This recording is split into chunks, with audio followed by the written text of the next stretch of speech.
Hey, salut à tous et bienvenue dans cette nouvelle vidéo. Aujourd'hui, on va s'occuper de notre menu d'options. C'est pas. Alors, il faut juste savoir, je vais faire le menu le plus simple possible. Il faut pas en attendre beaucoup de ce tuto parce que je vais pas montrer comment retoucher ces touches, je ne vais pas montrer comment changer l'axe de la souris, rien de tout ça. On va faire un menu simple pour un jeu simple. Si vous en voulez plus, vous n'avez juste qu'à me le dire et j'essayerai de développer un autre tutoriel dans la foulée. On va dans notre My Content, UI, menu, et on peut même dupliquer le UI main menu et on va le renommer en tant que Settings Menu. Comme ceci. On va avoir uniquement à supprimer ceci, on va supprimer ici, on va retourner dans le designer, on va pouvoir changer le texte de nos boutons, c'est-à-dire que ce qu'on peut faire, ça va quand même être de créer un nouveau bouton. Pourquoi? Pour pouvoir revenir en arrière. Ce bouton-là va se mettre ici. Alors par contre, mon image, elle s'est déplacée, voilà, mon image est bien droite. Le texte, on va le déposer sur ce bouton-là, qui va être Close. Maintenant, on va pouvoir l'ancrer, donc on va le mettre plus ou moins ici. On va le mettre en 0, 0. Moi, je le mets en 200 sur 40, 0,5, 0,5, c'est pas suffisant. Donc, on va jouer avec les paramètres. Ceci, comme ceci, 1.35 et 4 points.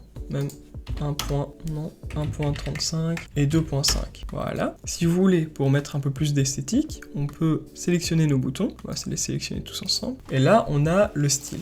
On a la couleur normale, on peut par exemple mettre cette teinte là, et diminuer l'opacité si on veut.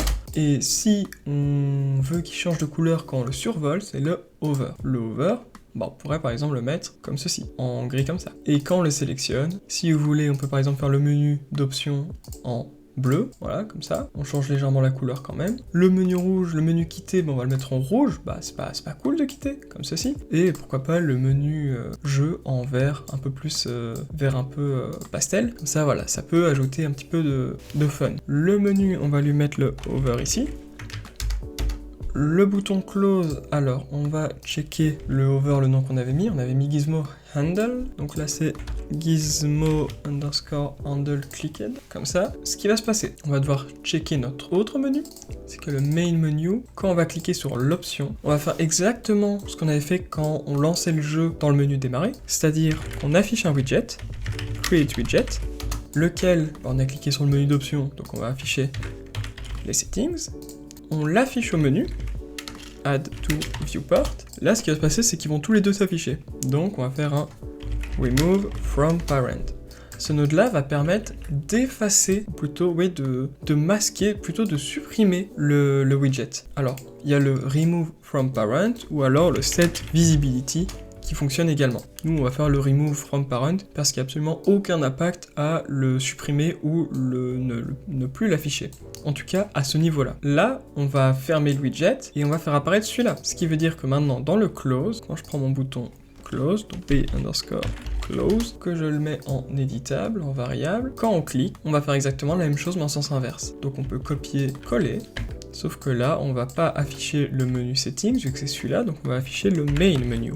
Comme ceci. Là, on peut renommer nos boutons, jouer en qualité faible, moyenne, haute.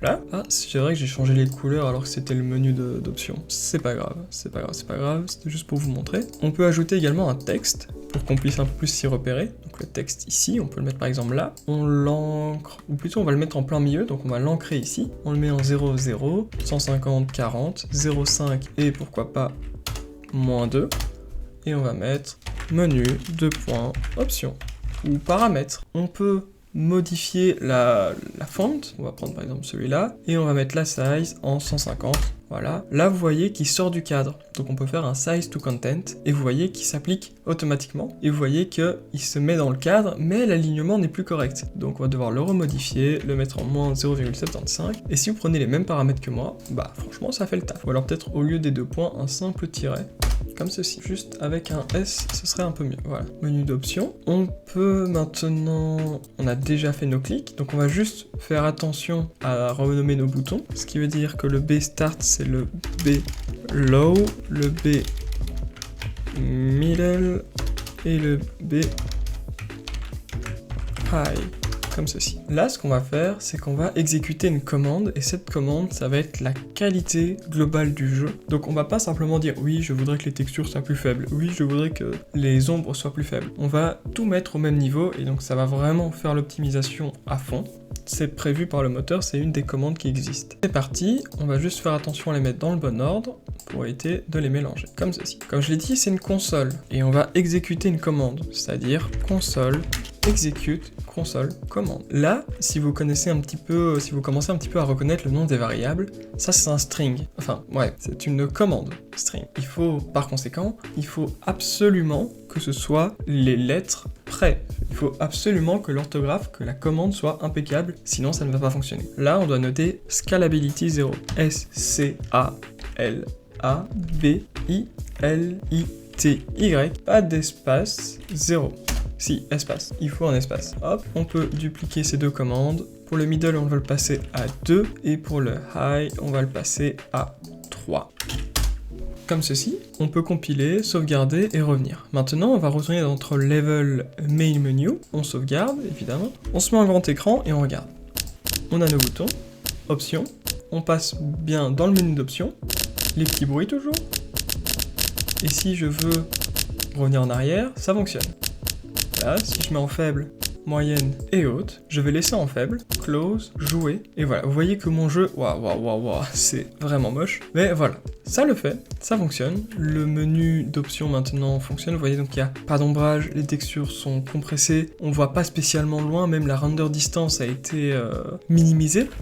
Tandis que si maintenant je refais play, je vais dans les options, je mets en haute résolution, je ferme, je joue, voilà, là vous voyez qu'on a beaucoup plus d'arbres, il y a un meilleur lightning, il y a une meilleure résolution, il y a de bons shadows, tout fonctionne bien. Et bien voilà, c'est tout pour le menu d'options, j'avais dit qu'il était vraiment basique et court, mais c'est ce qu'on veut, ça fait le taf, on va pas s'en plaindre. Voilà les gars, c'est tout pour cette vidéo, j'espère que ça vous a plu, que vous avez appris des choses. Moi je vous donne rendez-vous dans une prochaine vidéo, à la prochaine, ciao tout le monde.